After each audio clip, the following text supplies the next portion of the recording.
The early morning mist hung heavy over Kensington Palace as Queen Consort Isabella made her way through the marble corridors. Her footsteps echoed softly against the polished floors, each step calculated and purposeful. The weight of the crown jewels case in her gloved hands felt heavier than usual, though she had carried it countless times before during ceremonial occasions. Isabella paused before the tall windows overlooking the palace gardens. The roses were in full bloom, their crimson petals catching the first rays of dawn. She remembered when she first walked these halls as a nervous bride, uncertain of her place in the ancient monarchy. Now, 25 years later, she moved with the confidence of someone who had earned her position through decades of public service and unwavering dedication. The previous evening's conversation with her private secretary, Lady Margaret Thornfield, replayed in her mind. The discovery had been shocking, even for someone who had witnessed the inner workings of the royal household for so long. Financial irregularities in the Crown estate accounts, missing documentation, and, most troubling of all, questions about the authenticity of several pieces in the royal collection. "Your Majesty," Lady Margaret had said, her usually composed demeanor cracking slightly, "I believe we have a situation that requires immediate attention. The quarterly audit has revealed some discrepancies." Isabella had listened in growing alarm as Margaret detailed the findings. 3 major pieces from the Crown Jewels collection had been replaced with sophisticated replicas sometime in the past 6 months. The original items, worth millions of pounds and priceless in historical significance, were missing. The imperial state crown, the sovereign's orb, and, most shocking of all, the Star of Britannia sapphire, a gem that had been in the royal collection for over 3 centuries. The security implications were staggering. Only a handful of people had access to the Crown Jewels vault. The list included herself, King Edward, the master of the jewel house, and 2 senior security officials. Each access was logged, each viewing recorded, each piece catalogued and photographed regularly. Yet somehow, in broad daylight and under the watchful eyes of the most sophisticated security system in Europe, 3 of the most valuable items in the collection had been stolen and replaced. Isabella's mind raced through the possibilities. Was this an inside job? Had someone she trusted betrayed not just her personally, but the entire institution of the monarchy? The thought made her stomach churn. She had worked so hard to modernize the royal family's image, to make them more relatable to the common people while maintaining the dignity and tradition that made the monarchy relevant. As she continued her walk through the palace, Isabella noticed things she had previously taken for granted. The way the security guards avoided direct eye contact. The hushed conversations that stopped abruptly when she approached. The unusual number of maintenance personnel who seemed to be working in areas near her private apartments. Was she being paranoid, or was there truly something more sinister at play? The morning briefing with Sir Charles Whitmore, the palace's head of security, had been equally disturbing. Charles, a man she had trusted for over a decade, seemed evasive when she asked direct questions about the investigation. His explanations were technical and convoluted, filled with jargon about preliminary findings and ongoing assessments. When she pressed him for concrete answers about who might have had access to the vault during the suspected time frame, he deflected with promises of comprehensive reports that would be ready soon. Isabella remembered the conversation word for word. "Charles, I need to understand exactly what happened. How is it possible that 3 major pieces could be replaced without anyone noticing? Your Majesty, the situation is complex. We're dealing with extremely sophisticated replicas. The craftsmanship is so excellent that they passed initial visual inspections. It was only during the detailed quarterly examination that the substitutions were discovered. But surely the security footage would show us something? These vaults are monitored constantly." A pause that lasted too long. "Yes, Your Majesty. However, there appears to have been a technical malfunction with the recording system during a critical period last month. We're working with digital forensics experts to recover any possible data." The convenient timing of a technical malfunction struck Isabella as highly suspicious. In her experience, when multiple unlikely events occurred simultaneously, it usually indicated human intervention rather than coincidence. That evening, alone in her private study, Isabella had made a decision that surprised even herself. She would conduct her own investigation. Using her position and access, she would quietly gather information and evidence. If there was corruption within the palace walls, if someone she trusted was betraying the crown, she would uncover the truth herself. Her first step was to review the guest lists and appointment schedules for the past 6 months. Anyone who had been granted access to areas near the crown jewels vault would be scrutinized. She cross-referenced security logs with staff schedules, looking for patterns or anomalies that the official investigation might have missed or deliberately overlooked. What she found troubled her deeply. On 3 separate occasions, Lord Pemberton, a trusted advisor and longtime family friend, had requested special access to areas of the palace that were unusually close to the vault. His stated reasons had seemed innocent enough at the time: research for a book about royal history, preparation for a documentary about palace architecture, and assistance with a charity auction featuring royal artifacts. Lord Pemberton had been a fixture in royal circles for decades. His family had served the crown for generations, and his loyalty had never been questioned. He was godfather to one of her grandchildren and had been a pallbearer at King Edward's father's funeral. The idea that he might be involved in stealing crown jewels seemed impossible, yet the evidence was becoming difficult to ignore. Isabella decided to test her suspicions carefully. She arranged a casual dinner party, inviting Lord Pemberton along with several other long-standing friends of the royal family. During the evening, she steered the conversation toward recent security improvements at the palace, watching carefully for reactions. "We've been upgrading our systems," she mentioned casually over the second course. "New cameras, better authentication protocols for accessing sensitive areas. Charles tells me the technology is quite remarkable." Most of her guests responded with polite interest and appropriate comments about the importance of security in modern times. Lord Pemberton, however, seemed unusually focused on the technical details. His questions were precise and probing: which areas were being upgraded first, how long the installation process would take, whether the new systems would be compatible with existing access cards. After dinner, as the guests were departing, Isabella made another test. "James," she said to Lord Pemberton, using the familiar name she had called him for years, "would you mind staying for a moment? I wanted to discuss the charity auction you mentioned. Perhaps we could include some additional pieces from the collection." The color drained from his face so quickly that Isabella was certain she saw it despite the dim lighting of the entrance hall. His recovery was smooth, but not quite smooth enough. "Of course, Your Majesty. Though I should mention that we've actually postponed that event indefinitely. Market conditions, you understand." It was a lie, and they both knew it. Isabella had seen the auction advertisements in several high-end publications just that morning. The event was scheduled for the following month and was being marketed as featuring exclusive royal artifacts and historically significant pieces. That night, unable to sleep, Isabella sat in her private sitting room reviewing everything she knew. The evidence was circumstantial but building into a disturbing picture. The missing crown jewels, the convenient security system failures, Lord Pemberton's suspicious behavior and access requests, and now the lie about the auction. She made a decision that would have shocked the palace staff and probably horrified the government security services. She would personally search Lord Pemberton's London residence. Using her position and a pretext of an informal social visit, she would look for evidence that could confirm or dispel her growing suspicions. The plan formed slowly in her mind. Lord Pemberton traveled frequently and often announced his trips in social media posts that she could monitor. His staff was minimal: a housekeeper who came twice a week and a part-time gardener. If she timed her visit correctly, she could gain access to his private study and examine any documents or items that might shed light on his recent activities. The risks were enormous. If she was wrong about Lord Pemberton, she would be violating the privacy and trust of a dear friend based on nothing more than suspicion and coincidence.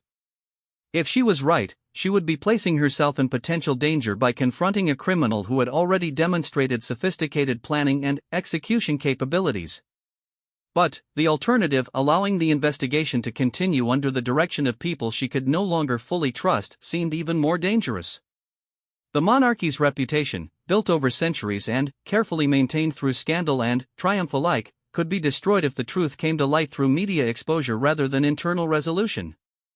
As dawn approached, Isabella finalized her plan. She would wait for the right opportunity, gather concrete evidence, and, then, decide how to proceed.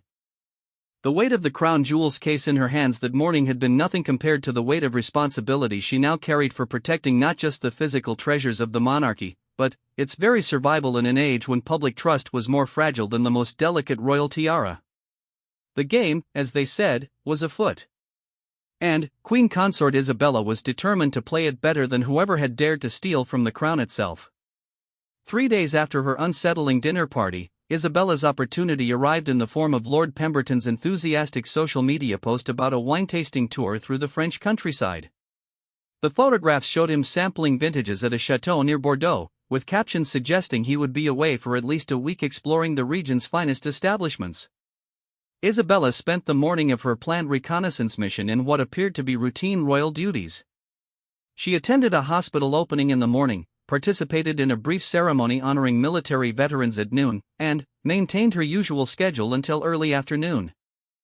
Her lady-in-waiting, Sarah Richardson, had been given the afternoon off, and Isabella's official calendar showed no appointments until an evening reception.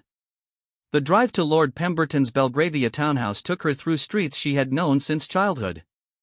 These were the neighborhoods where royal friends and advisors had always lived, where discretion was valued above ostentation and where family histories stretched back centuries.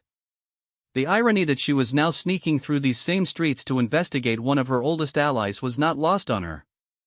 Lord Pemberton's house was an elegant Georgian structure, its cream-colored facade and black iron railings embodying the understated wealth characteristic of old aristocratic families. Isabella had attended dinner parties here countless times, had celebrated holidays and mourned losses within these walls.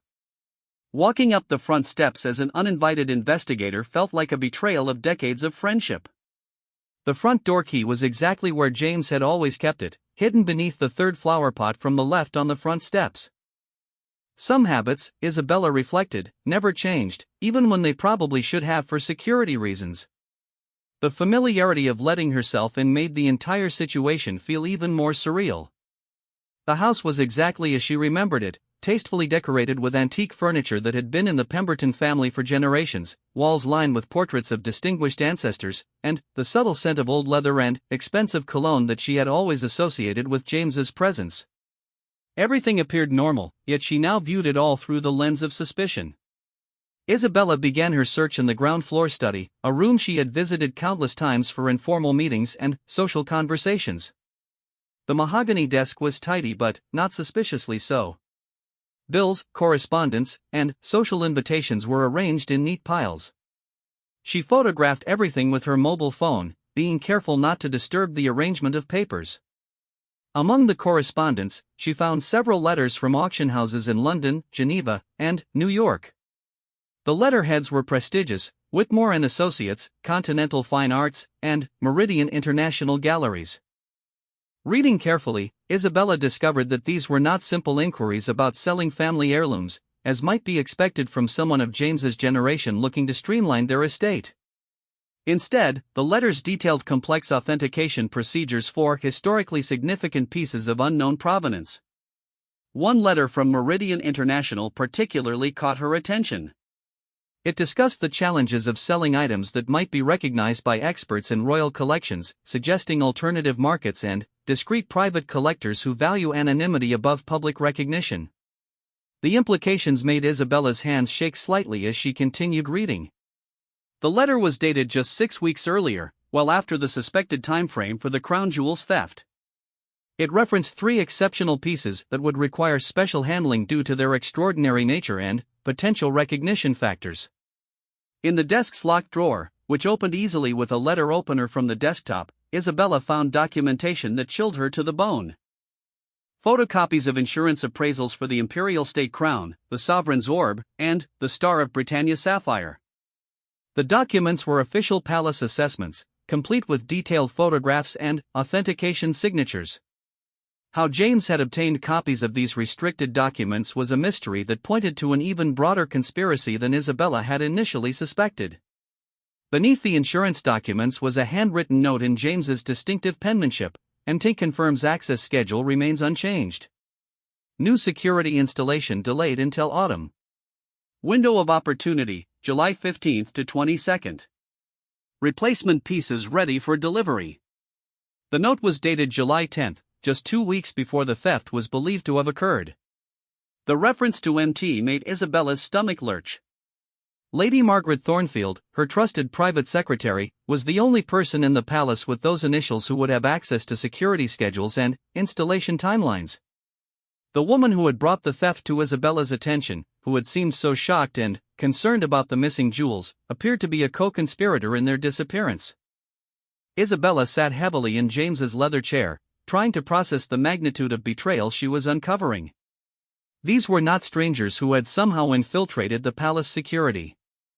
These were people she had trusted with her life, her family's safety, and the most precious artifacts of the British monarchy. The sense of personal violation was almost overwhelming. Forcing herself to continue the search, Isabella moved to James's personal computer. The machine was password protected, but she remembered his fondness for using family names and significant dates. After several attempts, she gained access using the name of his late wife combined with their wedding anniversary year. The computer's email history revealed a web of communications that painted an even more disturbing picture. Email exchanges with art dealers, private collectors, and what appeared to be criminal facilitators stretched back over 8 months. The planning for the crown jewels theft had been extensive and methodical. One email chain particularly caught her attention. It was a conversation with someone identified only as the broker, discussing the logistics of transporting sensitive merchandise to offshore locations where questions are not typically asked. The messages detailed shipping routes, customs procedures that could be bypassed through diplomatic channels, and payment methods that would leave minimal paper trails. The most recent email in this chain, sent just the day before James's departure for France, contained a message that made Isabella's blood run cold: package delivery completed as scheduled. Items currently in secure temporary storage awaiting final authentication. Buyer confirmed and deposit received. Transfer to final destination scheduled for this weekend. Suggest you maintain low profile until transaction is completely finalized. Isabella realized with growing horror that she might have stumbled into this investigation just in time. If transfer to final destination was happening this weekend, the stolen crown jewels could disappear forever within days. Once they left the country and entered the international black market for stolen art and artifacts, recovering them would be virtually impossible. She quickly forwarded copies of the most incriminating emails to her personal account, then deleted the sent items from James's computer to avoid leaving evidence of her presence. As she prepared to leave the study, she noticed a small key taped underneath one of the desk drawers. The key was unusual, ornate and obviously old, with markings that suggested it might open a safe or security box. A systematic search of the townhouse revealed the key's purpose.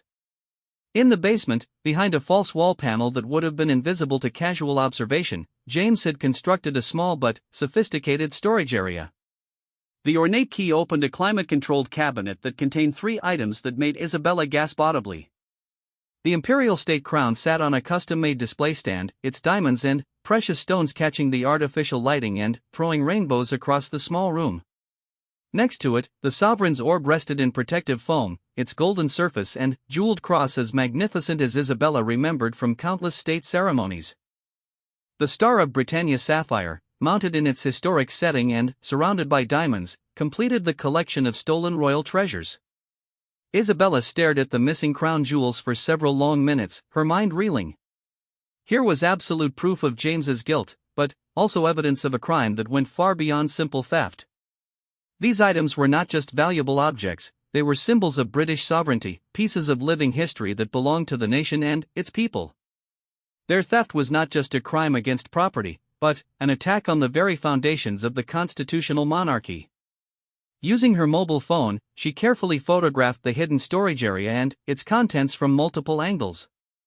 The evidence was now irrefutable, but the situation was also more dangerous than she had realized. James and his co-conspirators had gone to extraordinary lengths to plan and execute this theft. They would certainly not hesitate to take extreme measures to protect their investment and avoid prosecution. As Isabella replaced the false wall panel and prepared to leave the basement, she heard the unmistakable sound of a key turning in the front door's lock. Her heart rate spiked as she realized that someone was entering the house. James was supposed to be in France for several more days, and the household staff was not scheduled to work that day. Moving as quietly as possible, Isabella climbed the basement stairs and peered around the corner toward the front entrance. Through the frosted glass panels beside the front door, she could see the silhouettes of at least 2 people. Their movements were careful and deliberate, suggesting they were not casual visitors or service personnel. Isabella quickly assessed her options.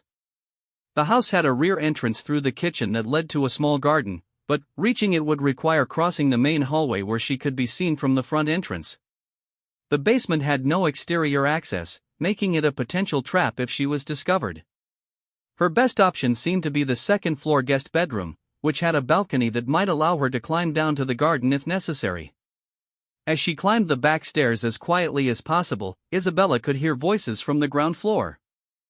The conversation was too muffled to understand clearly, but the tone suggested urgency and concern rather than casual social interaction. She reached the guest bedroom and carefully positioned herself where she could see the street below while remaining hidden from view. 2 black sedans were parked outside the house, their engines still running. The vehicles had tinted windows and diplomatic license plates, suggesting official government connection but not necessarily friendly support. Isabella's mind raced through possibilities. Were these additional conspirators coming to collect the crown jewels, government security forces who had somehow tracked the stolen items, or perhaps representatives of the mysterious broker mentioned in James's emails? The answer came in the form of voices that gradually became clear enough to understand as the speakers moved through the house below. Isabella recognized one voice immediately: Sir Charles Whitmore, the palace's head of security. The man she had trusted to investigate the theft was apparently involved in its execution. His presence in James's house, when James was supposedly in France and when the crown jewels were hidden in the basement, could hardly be explained by legitimate security business. "The timeline has been moved up," she heard Charles saying. "Too many questions being asked too quickly. We need to complete the transfer tonight rather than waiting for the weekend." Another voice, unfamiliar to Isabella, responded, "The buyer won't appreciate the change in schedule. This kind of merchandise requires careful handling, and rushing increases risk for everyone involved." "The risk of waiting is now greater than the risk of rushing," Charles replied. "The Queen Consort has been asking very specific questions about access logs and security procedures. Either she suspects something, or she's getting advice from someone who does. Either way, we need to move the items before a more thorough investigation begins." Isabella's hands shook as she realized how close she had come to being discovered. If she had arrived at James's house even a few hours later, she would have found it empty of evidence, with the crown jewels already on their way to whatever final destination the conspirators had arranged. The conversation below continued, revealing details that painted an even more comprehensive picture of the conspiracy. In addition to James and Charles, the theft involved Lady Margaret Thornfield, at least 2 other palace security personnel, and what sounded like an extensive network of international art dealers and criminal facilitators. The scope of the betrayal was staggering. These were not opportunistic criminals who had somehow gained access to the crown jewels. They were trusted insiders who had spent months planning an elaborate scheme to steal some of the most significant cultural artifacts in British history. The level of planning and coordination suggested this was not their first such operation, but rather part of a systematic program of theft from royal collections. As Isabella listened to the conspirators prepare for the immediate transfer of the stolen crown jewels, she faced a crucial decision. She could attempt to leave the house undetected and contact law enforcement, but doing so would risk losing track of the stolen items. Alternatively, she could remain hidden and try to gather more information about their plans, but this approach risked discovery and potentially dangerous confrontation. The decision was made for her when she heard footsteps on the stairs leading to the second floor. Someone was coming to check the upper levels of the house, possibly as a routine security measure before moving the crown jewels. Isabella quickly but quietly opened the guest bedroom window and stepped onto the small balcony, pulling the window closed behind her just as she heard a door opening somewhere along the upstairs hallway. From the balcony, Isabella could see additional activity on the street below. More vehicles had arrived, and several people in dark clothing were moving equipment that looked suspiciously like shipping containers designed for transporting valuable artwork. The operation was clearly well organized and professional, with the kind of logistics support that suggested significant financial backing and international connections. Isabella realized that she was witnessing not just the theft of crown jewels, but the final stages of an elaborate criminal enterprise that threatened the very foundations of the constitutional monarchy she had sworn to protect and serve. The next few hours would determine whether centuries of British royal heritage would disappear forever into the shadowy world of international art crime. From her precarious position on the guest bedroom balcony, Isabella watched as the criminal operation unfolded below.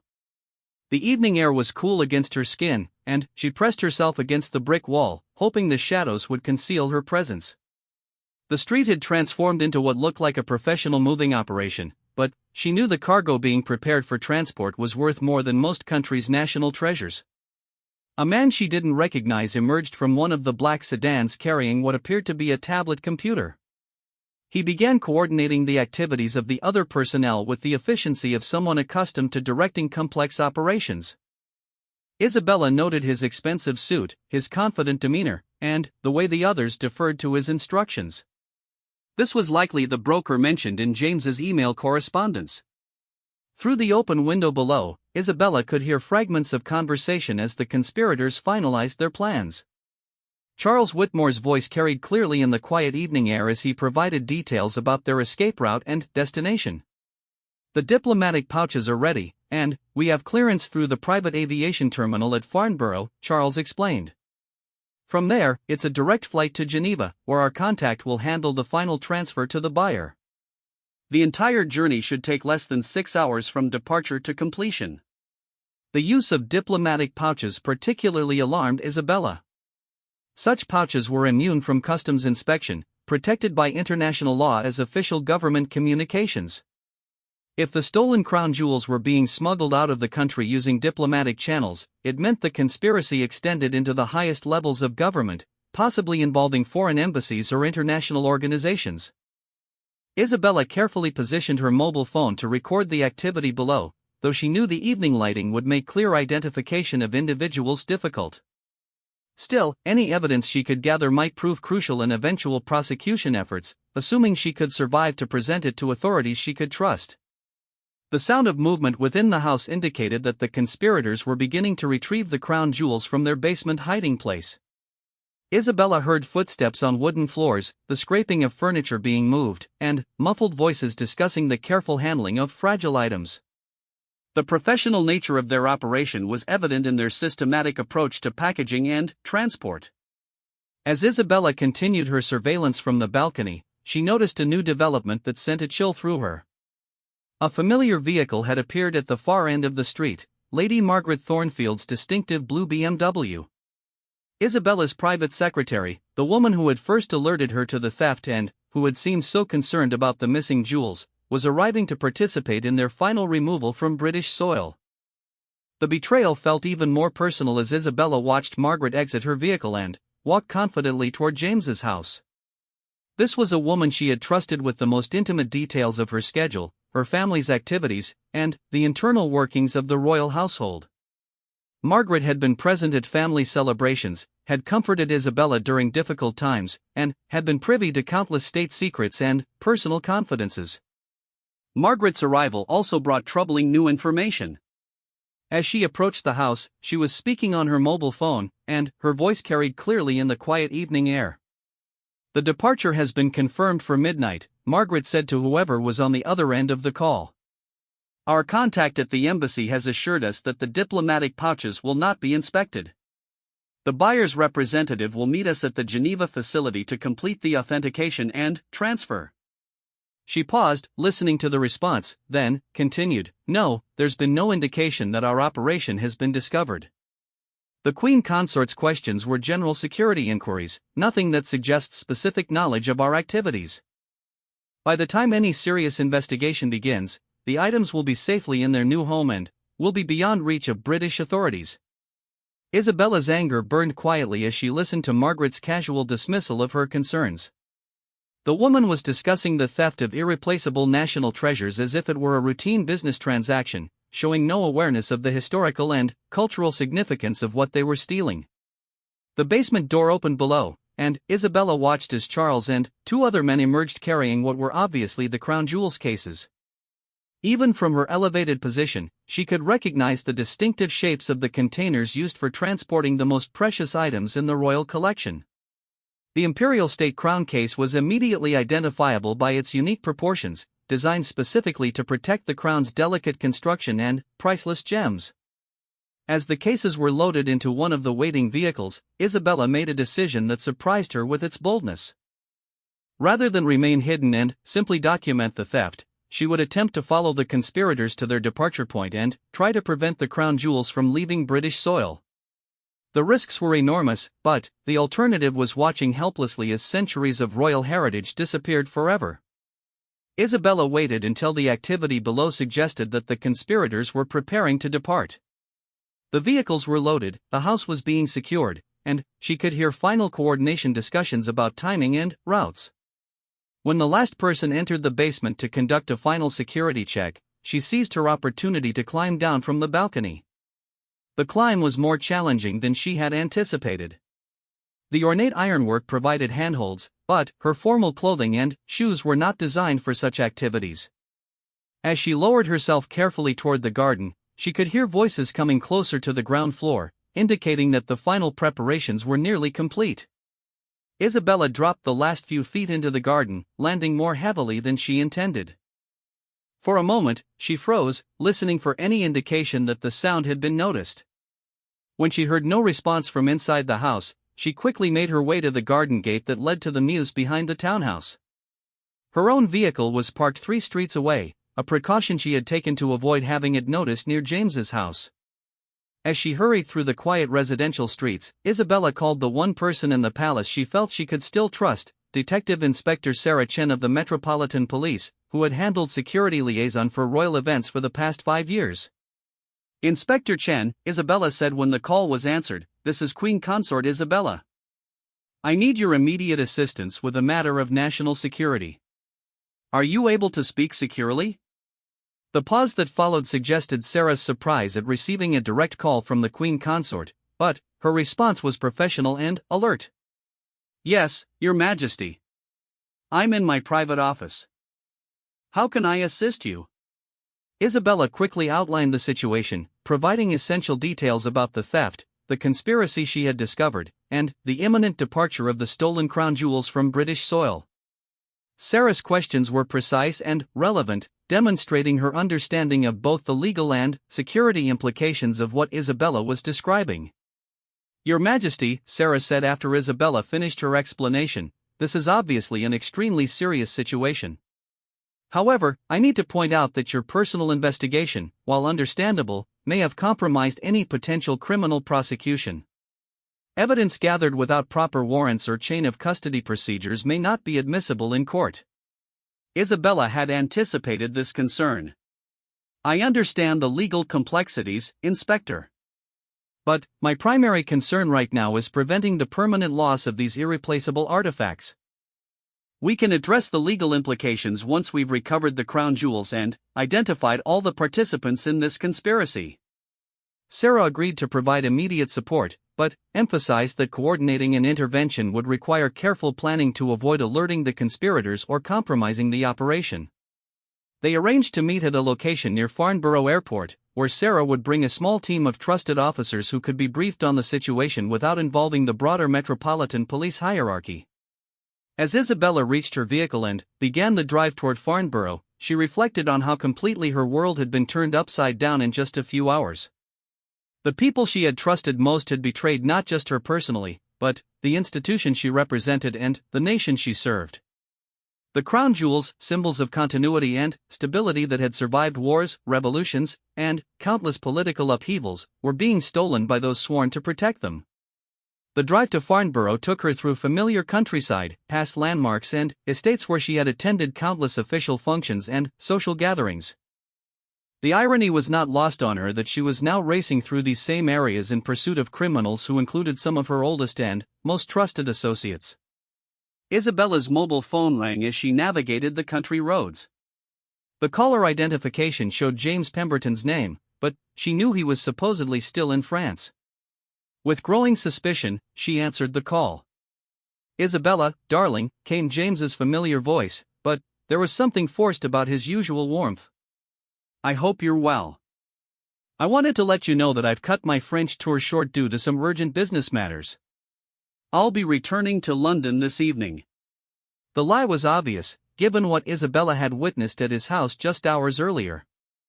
James was clearly attempting to establish an alibi for his presence in London during the final stages of the Crown Jewels operation. His casual tone suggested he had no idea that his conspiracy had been discovered. "How unfortunate that your trip was interrupted," Isabella replied, matching his casual tone while her mind raced. "Will you be returning to your townhouse this evening?"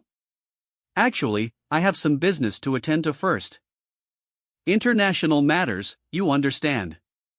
I may not be home until quite late, or possibly tomorrow morning. You know how these things can be with time zone complications and flight schedules." Isabella understood perfectly. James was providing himself with cover for the night's activities while maintaining plausible deniability about his exact whereabouts and activities. The sophistication of the conspiracy continued to astound her, even as it became increasingly clear that the conspirators had planned for numerous contingencies. After ending the call with James, Isabella contacted Sarah Chen again to update her on this latest development. The fact that the conspirators were actively managing their alibis and cover stories suggested they were aware that their operation carried significant risk and that they had prepared for potential discovery. Sarah's response was encouraging. "We've assembled a team of 6 officers, all of whom have experience with art crime and international smuggling cases. We're positioned near Farnborough Airport and have established surveillance of the private aviation terminals. If your information about their departure plans is accurate, we should be able to intercept them before the Crown Jewels leave British soil." As Isabella approached the airport area, she could see the lights of aircraft and the distinctive glow of the private aviation facilities. Somewhere in that complex of buildings and runways, the most precious artifacts of the British monarchy were being prepared for permanent exile to the international black market for stolen cultural treasures. The next few hours would determine whether centuries of royal heritage would be preserved or lost forever. Isabella had committed herself to a course of action that would either save the crown jewels or destroy her own position within the monarchy. Either way, the consequences of this night would echo through the royal household for years to come. As she parked her vehicle in the predetermined location where she would meet Sarah's team, Isabella reflected on the personal cost of what she was doing. Even if they were successful in recovering the stolen crown jewels, the revelation that such an extensive conspiracy had operated within the royal household would inevitably damage public confidence in the monarchy. The institution she had spent her life serving would be wounded by the very actions she was taking to protect it. But the alternative, allowing the theft to succeed and the crown jewels to disappear forever, was unthinkable. These artifacts belonged not just to the royal family, but to the British people and to history itself. Their loss would be a cultural catastrophe that could never be reversed. Isabella steeled herself for the confrontation that lay ahead, knowing that her actions in the next few hours would define not just her own legacy, but the future of the constitutional monarchy itself. Detective Inspector Sarah Chen's team was positioned strategically around the private aviation complex when Isabella arrived at their predetermined meeting point. The night air carried the sound of jet engines and the bustle of late-evening flight preparations, providing cover for their surveillance activities. Sarah briefed Isabella on their tactical approach while maintaining radio contact with her officers stationed at various points around the facility. "We've identified the likely departure aircraft," Sarah explained, pointing toward a sleek corporate jet positioned at the far end of the tarmac. "It's registered to a Swiss company that our intelligence colleagues have flagged as potentially involved in art smuggling operations. The flight plan shows a direct route to Geneva with no scheduled intermediate stops." Isabella studied the aircraft through Sarah's binoculars.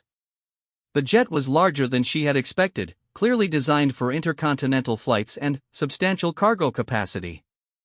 Security personnel were visible around the aircraft, but they appeared to be private contractors rather than official airport security, suggesting that the conspirators had arranged for their own protection during the loading and departure process. "There," Isabella said, pointing toward a convoy of vehicles approaching the aircraft. "Those are the same vehicles I saw at James's house. Charles Whitmore is in the lead car, and I can see Lady Margaret in the second vehicle." Sarah immediately alerted her team through her radio earpiece. All units, target vehicles are approaching the aircraft. Prepare for coordinated approach on my signal. Remember, we need to secure the cargo and apprehend the suspects without allowing any destruction of evidence. As they watched, the conspirators began unloading cases from their vehicles with practiced efficiency. Isabella could clearly see the distinctive crown jewels containers being transferred to the aircraft's cargo hold. The casual manner in which the thieves handled these priceless artifacts made her anger burn even more intensely.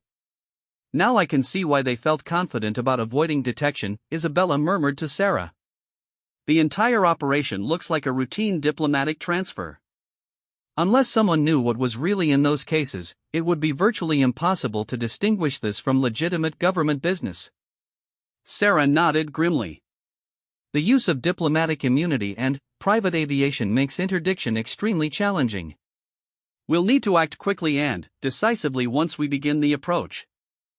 These people have clearly prepared for contingencies, and they won't surrender easily. Through the binoculars, Isabella watched as Charles Whitmore supervised the loading while speaking frequently on his mobile phone. His body language suggested tension and urgency, possibly indicating that the accelerated timeline was creating stress within the criminal organization. Lady Margaret remained near the vehicles, apparently coordinating with someone off-site, her phone pressed to her ear throughout the loading process. "Wait," Isabella said suddenly, focusing the binoculars on a new arrival. "There's another vehicle approaching. I don't recognize it from the house." A black limousine with diplomatic license plates was approaching the aircraft. As it stopped near the loading area, Isabella watched a figure emerge whom she recognized with a shock that made her hands shake, Lord Blackwood, a senior government minister and longtime family friend who had been present at countless state functions and private royal gatherings. "This goes even deeper than I thought," Isabella whispered to Sarah. Lord Blackwood's involvement suggests the conspiracy includes people at the highest levels of government. The diplomatic pouches, the private airport access, the Swiss connections, it all makes sense now. Sarah's expression darkened as she observed Lord Blackwood directing the final preparations for departure. If a government minister is involved, this operation has protection from the very institutions that should be preventing it. We'll need to be extremely careful about how we proceed. As they continued their surveillance, Isabella noticed that the conspirators appeared to be conducting some kind of final inspection or authentication process. Lord Blackwood was examining something being held by the broker, nodding approvingly before returning the item to its protective case. The ritual had the appearance of a final quality check before the irreversible transfer of ownership. "They're almost finished," Sarah observed. "We need to make our move within the next few minutes, or that aircraft will be airborne and beyond our jurisdiction." Isabella made a decision that surprised both herself and Sarah. "I want to confront them directly before you move in with your team. They know they've been discovered anyway, and my presence might shock them into making mistakes or revealing additional information." Sarah immediately protested. "Your Majesty, that would be extremely dangerous. These people have committed crimes that could result in life imprisonment. They may be prepared to take desperate measures to avoid capture." "They're also people I've known for decades," Isabella replied. "Their betrayal is personal as well as criminal. I need to understand how this happened and why they thought they could get away with it." Against her better judgment, Sarah agreed to allow Isabella to approach the aircraft, but only with close protection from her officers and with the understanding that any sign of danger would result in immediate tactical intervention. The plan was for Isabella to engage the conspirators in conversation while Sarah's team positioned themselves for rapid response if the situation deteriorated. Isabella walked across the tarmac with a confidence she didn't entirely feel. The familiar figures of Charles, Margaret, and Lord Blackwood were clearly visible in the aircraft's exterior lighting, and she could see the moment they noticed her approach. The sudden halt in their activities and the rapid exchange of alarmed looks among the conspirators confirmed that her presence was entirely unexpected. "Good evening, Charles," Isabella called out as she approached. "Lady Margaret. Lord Blackwood. I must say, this is quite an interesting gathering for such a late hour." Charles Whitmore recovered his composure first, though Isabella could see the tension in his face. "Your Majesty. This is unexpected.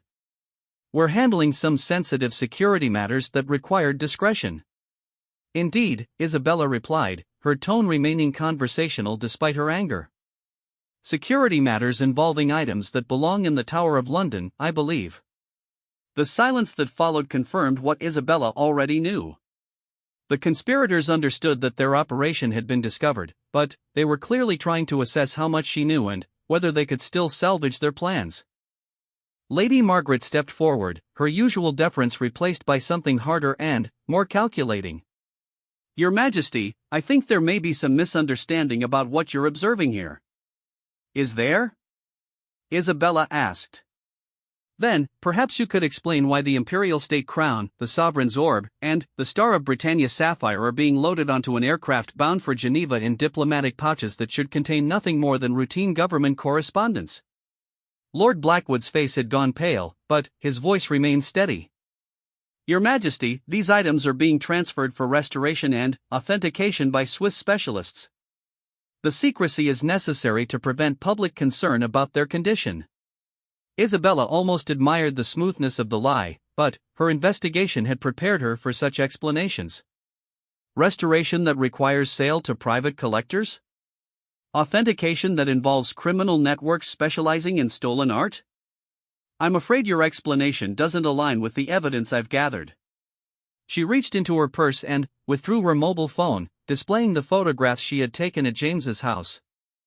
The images of the hidden vault and its contents were clearly visible on the screen, and the effect on the conspirators was immediate and dramatic. Charles Whitmore's hand moved toward his jacket, but he stopped when he noticed movement at the edge of his peripheral vision. Sarah's team had emerged from their concealed positions and were approaching with weapons drawn but not yet aimed. The tactical situation had shifted decisively in favor of law enforcement. This operation is over, Isabella announced with authority that carried across the tarmac.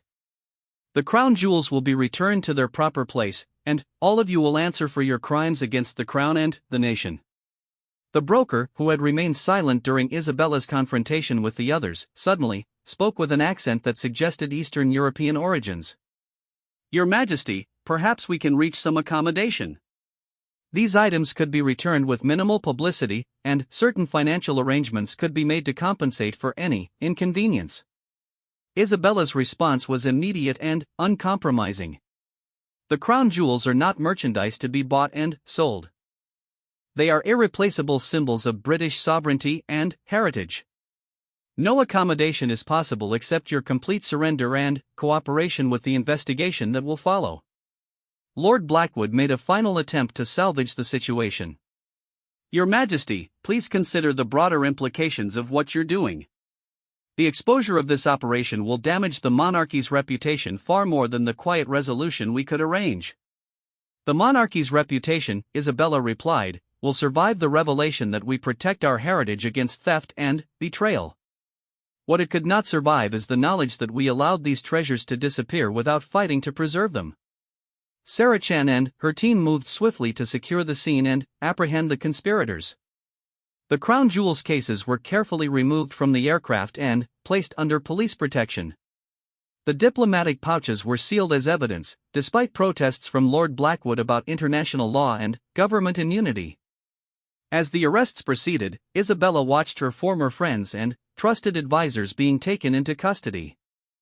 The personal pain of their betrayal was almost overwhelming, but it was tempered by relief that the crown jewels had been recovered and that the criminal conspiracy had been stopped before achieving its goals. Charles Whitmore, as he was being led away in handcuffs, made one final comment to Isabella: "You have no idea how far this reaches, or how many people will be affected by what you've done tonight." Isabella met his gaze steadily. "Then, I suppose we'll discover that together during the investigation and trial." In the weeks that followed, the full scope of the conspiracy became clear through police investigation and judicial proceedings.